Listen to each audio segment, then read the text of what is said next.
भगवान श्री कृष्ण को मोर पंखधारी भी कहा जाता है। मोर पंख श्री कृष्ण के श्रृंगार का मुख्य अंग है। क्या आप जानते हैं श्री कृष्ण मोर पंख अपने मुकुट पर क्यों धारण करते हैं? जी हाँ दोस्तों, आज की ये सुंदर सी प्रसंग आपके लिए। हरे कृष्णा दोस्तों, मैं हूँ स्वाति। मैं आज आप लोगों को ये जो बताने जा रही हूँ, ये जो प्रसंग सुनाने जा रही हूँ, इस प्रसंग में हम लोग जानेंगे श्री कृष्ण अपने सर पर मोर पंख हमेशा क्यों धारण करते हैं। एक बार की बात है, नंदगांव में श्री कृष्ण को रिझाने के लिए प्रतिदिन भजन गाता था एक मोर, लेकिन श्री कृष्ण उसकी तरफ ज़्यादा ध्यान ही नहीं देते थे। श्री कृष्ण के इस व्यवहार से उस मोर एक दिन रो पड़ा।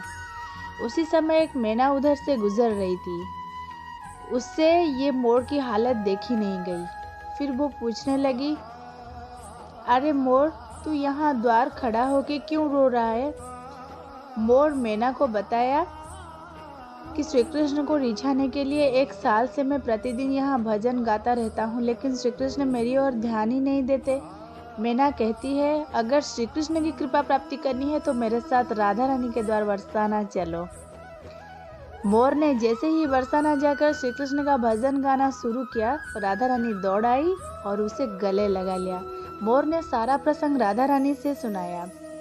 राधा रानी कहने लगी, तुमने जो 1 साल से श्री कृष्ण को रिझाने की कोशिश की है, उसी का फल में अब तुम्हें मिलेगी।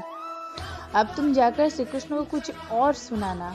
मोर ने कहा, मैंने अपनी करुणा के बारे में बहुत कुछ सुना था, लेकिन आज देख भी लिया। अगले दिन मोर नंदगांव जाकर राधा रानी की महिमा के गीत गाने लगी। श्री कृष्ण उसी समय दौड़कर आए और उसे गले से लगा लिया और फिर मोर श्री कृष्ण से कहने लगा, अरे छलिया, 1 साल से तुझे रिझाने की कोशिश कर रहा हूँ, लेकिन तूने कभी ध्यान ही नहीं दिया मेरे तरफ। और अब जब श्री राधा रानी की कृपा प्राप्ति हुई, तब आकर मुझे गले से लगा लिया। श्री कृष्ण कहते हैं कि किसी के मुख से अगर रा अक्षर सुनते ही मैं दौड़ आता हूँ और उसे भक्ति प्रदान करता हूँ, और धा अक्षर सुनते ही राधा रानी का नाम सुनने की लालसा में मैं उसके पीछे पीछे चला जाता हूँ।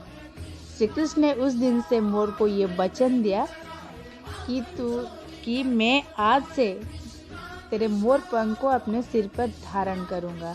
जी हाँ दोस्तों, और भी एक कहानी है, पर कहते हैं श्री कृष्ण के जो मुख्य श्रृंगार का सामान है उसमें से मोर पंख एक है, तो मोर पंख के बिना श्री कृष्ण अधूरी।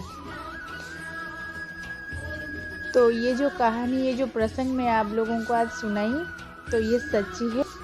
श्री कृष्ण भगवान जो है वो उस मोर को वचन दिए थे, इसीलिए श्री कृष्ण अपने सर पर मोर पंख हमेशा धारण करते हैं। राधे राधे।